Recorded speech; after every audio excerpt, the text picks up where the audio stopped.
Bonsoir à tous et soyez les bienvenus dans cette nouvelle édition de 22h dont elles sont les faits saillants. À l'instar du monde, Djibouti a célébré ce matin la fête du travail.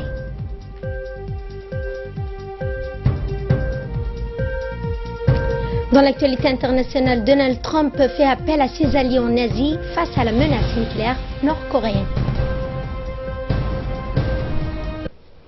C'était les titres, bienvenue à tous. Nous sommes le 1er mai, la fête du travail, née en 1886 aux États-Unis. La tradition du 1er mai se renforce d'année en année dans notre pays. Et c'est pour cela que l'Union Générale des Travailleurs Djiboutiens, l'UGTD, a organisé ce matin une cérémonie pour la circonstance où de nombreux travailleurs issus des secteurs privés et publics se sont retrouvés pour fêter leur journée. C'était donc au sein de l'UGTD, l'Union nationale des travailleurs djiboutiens. Une célébration qui a été présidée par le secrétaire général de l'UGTD, Saïd Younis, et son comité et proches collaborateurs ainsi que de nombreux travailleurs membres de ce syndicat, l'UGTD. L'événement a été placé sous le signe, la fête d'une masse laborieuse, engagée dans son présent et confiant en son avenir. Nous lançons un appel solennel auprès des autorités publiques compétentes pour que soient engagées toutes les mesures appropriées afin de contraindre l'employeur EAD de se conformer pleinement à la législation de travail en vigueur. Toutefois, compte tenu du cadre d'affiliation qui nous lie à l'UGTD, nous sollicitons le concours et l'appui de la centrale syndicale en vue de nous soutenir dans la résolution de cette affaire. Je ne pourrais terminer cette brève intervention sans remercier vivement et sincèrement l'appui constant et continu du président de la République, son Excellence M. Ismaël Omar Guelleh, président de la République, lequel a toujours été à nos côtés pour obtenir nos droits les plus essentiels. Et dans un discours prononcé à cette occasion, le secrétaire général de l'Union générale des travailleurs djiboutiens, M. Saïd Younis Ouabari, est revenu sur l'histoire de ce rassemblement. Nous l'écoutons. Ce jour de fête du travail, je voudrais en premier lieu présenter nos meilleurs vœux de succès et de prospérité au président de la République, à la première dame et aux membres du gouvernement et à l'ensemble de la population djiboutienne. La célébration d'aujourd'hui se situe dans un contexte historique particulier car notre pays fête ses 40 ans cette année. 40 ans de combat pour faire avancer les droits des travailleurs, 40 ans durant laquelle, tout en préservant nos acquis sociaux, nous avons fait en sorte de partir en socle de codes et de lois solides pour le bien-être de chaque branche professionnelle, autant du public que du privé. À cet égard, je permets de me rendre un vibrant hommage à la vision politique du président de la République, son Excellence M. Ismaël Omar Guelleh, qui n'a ménagé aucun effort pour affermir de jour en jour nos droits.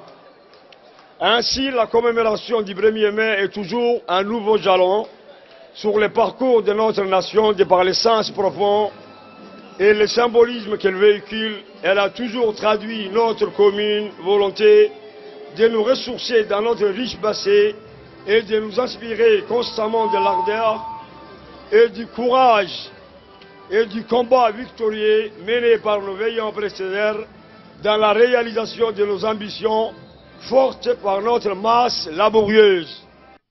Et toujours dans le cadre de ce 1er mai, l'Union des travailleurs djiboutiens, l'UDT, s'est rassemblée pour célébrer avec faste cette journée internationale du travail en présence des hauts responsables de l'Union djiboutienne des travailleurs, les travailleurs des différents organismes affiliés à ce grand syndicat dirigé par Mohamed Youssouf Mohamed, du haut de la tribune, le secrétaire aux affaires arabes du syndicat de l'Union djiboutienne du travail, M. Ibrahim Ahmed Abdou, a d'abord adressé ses meilleurs vœux aux travailleurs djiboutiens dans leur ensemble. Cette journée solennelle est un moment privilégié pour les travailleurs et pour le reste des partenaires sociaux.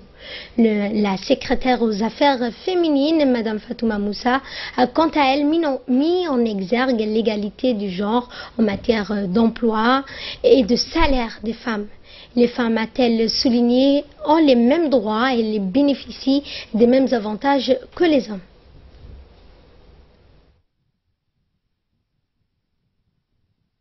Eh bien donc cet événement a été placé sous les signes de la fête d'une laborieuse engagée dans son présent et confiant en son avenir. Écoutons justement le président du syndicat des travailleurs djiboutiens, M.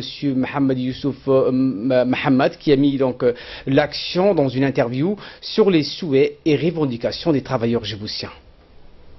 En ce jour du 1er mai 2017, à l'occasion de la fête du travail et des travailleurs, c'est un vrai plaisir et joie de nous retrouver ici tous ensemble avec vous à célébrer cette journée de fête internationale du travail devant notre siège UDT.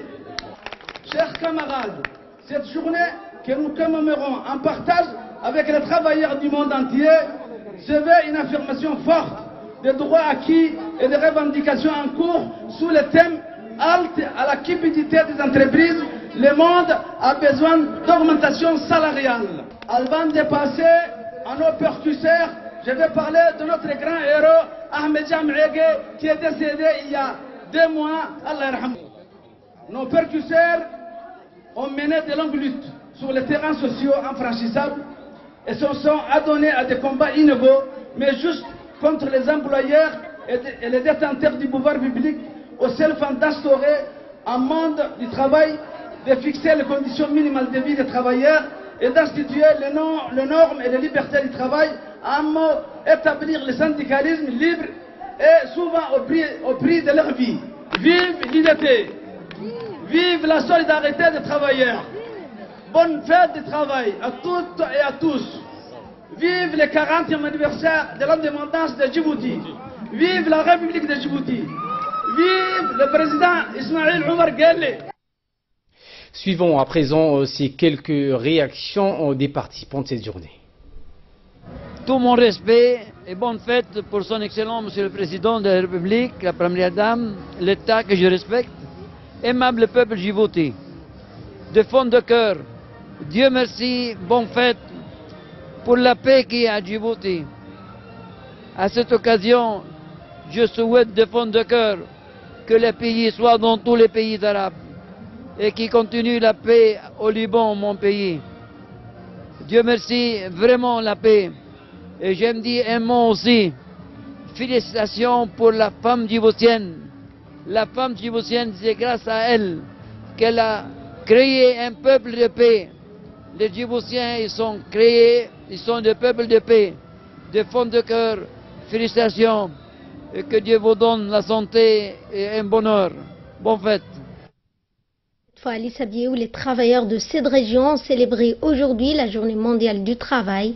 La cérémonie qui s'est tenue au CDC de la ville Assajoub le 1er mai, qui est l'occasion pour les travailleurs du monde entier de célébrer cette journée qui leur est dédiée. Les responsables qui ont pris la parole tour à tour ont mis en exergue les réformes engagées par le gouvernement en vue d'améliorer les conditions de vie des travailleurs ainsi que la mise en place de l'assurance maladie universelle. Rappelons que le syndicat des travailleurs de la région d'Al-Issabié a été créé en 1977, l'année de l'indépendance du pays. À l'occasion donc de la fête du travail, le nouveau président du syndicat des travailleurs d'Al-Issabié, M. Ahmed Hassan, a souligné que l'objectif principal de la création du syndicat des travailleurs de la ville d'Al-Issabié donc était de défendre le droit de chaque travailleur. Et Madame la ministre Moumina Ahmed Hassan, dans le cadre de sa visite officielle au Royaume du Maroc, s'est entretenue vendredi matin avec le procureur du roi. Ensuite, elle a eu une réunion avec la cellule de la protection de la femme et de l'enfant.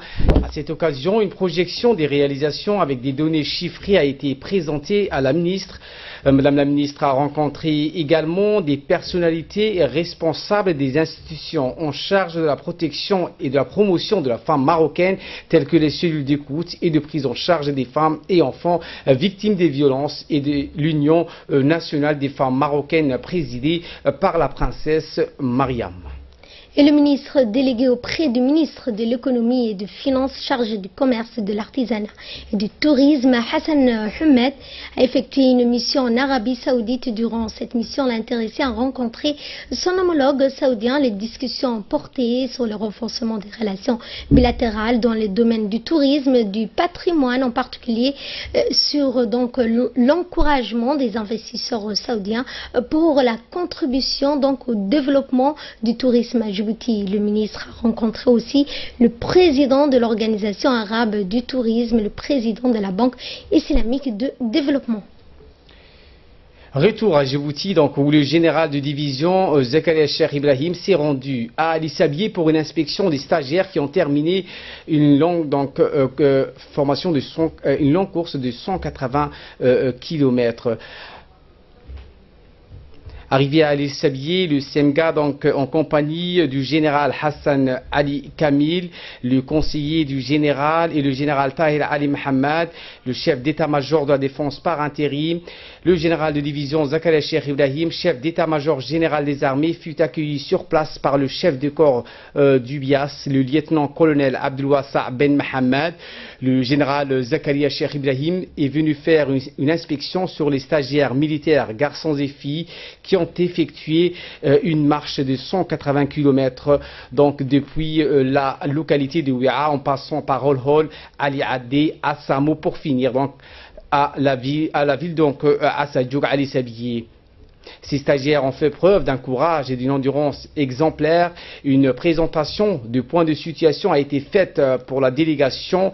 Le lieutenant Ahmed Keissé Dahir a fait cette présentation. Les commandants du camp de Ouia a présenté également les tenants et aboutissants de cette longue marche qui conclut ainsi les 2 stages en cours à Ouia. C'est ensuite aux stagiaires de faire preuve pour le général Zakaria Cheikh Ibrahim et sa délégation une démonstration de tir réel à l'AKM pour les filles et garçons. Malgré la fatigue de cette longue marche, les stagiaires ont montré la qualité de la formation qu'ils ont reçue, plus que bon nombre d'entre eux ont un taux de réussite de 100%. Le général de division Zakaria Cheikh Ibrahim a félicité ces stagiaires et a loué leur prouesse.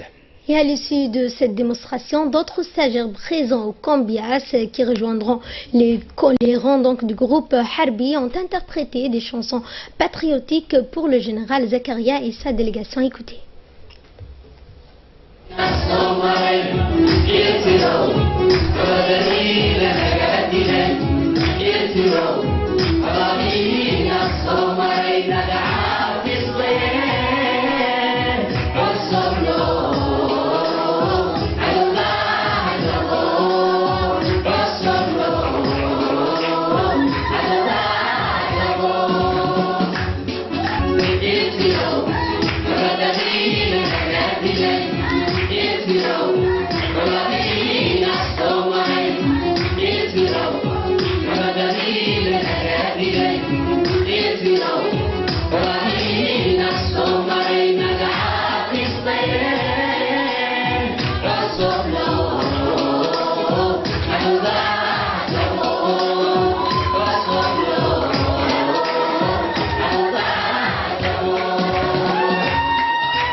Toujours dans le cadre de l'opération Djibouti Ville Propre, la maire de la ville de Djibouti, Madame Fatouma Awali Ousmane, accompagnée des élus locaux, a réalisé encore une fois et avec grand succès une activité de nettoyage et des propriétés de grande envergure dans le quartier du point kilométrique 12, Pika 12 au top, dans la matinée en ce jour férié du 1er mai. De ce fait, après le lancement de la caravane dans la commune de Balbala la semaine dernière, PK12 fut le premier quartier à organiser une belle journée riche en activités citoyennes. Cette activité de nettoyage a mobilisé un grand nombre des habitants et des membres actifs issus du milieu associatif. Donc cette opération s'inscrit également dans le cadre de l'opération Djibouti Ville Propre orchestrée par l'édile de la ville de Djibouti et qui depuis ces derniers jours s'est désormais transformée en un grand manège de nettoyage et de propriété. Enfin est devenu donc l'affaire de tous. À cette même occasion, le maire de la ville de Djibouti a également assisté à la plantation des arbres qui d'ailleurs reste un programme qui se fera dans la continuité. Le maire de la ville de Djibouti, Mme Fatouma Awale, a vivement remercié les habitants du PK12 et de leur patriotisme, de la citoyenneté qu'ils ont fait preuve. Cela doit être un exemple pour tous les autres quartiers, a martelé donc le maire de la ville. Et nous allons à Arta pour parler santé dans le cadre de la caravane médicale et chirurgicale. On dénombre donc pour le 7e jour de cette mission médicale plus de 13 368 patients qui ont été donc pris en charge. À cet effet, l'ensemble des opérations chirurgicales ont été une réussite dans la grande satisfaction des patients. Cette initiative de la caravane médicale s'inscrit dans le cadre de la politique sanitaire basée donc sur la proximité et l'amélioration de l'accès aux soins pour tous.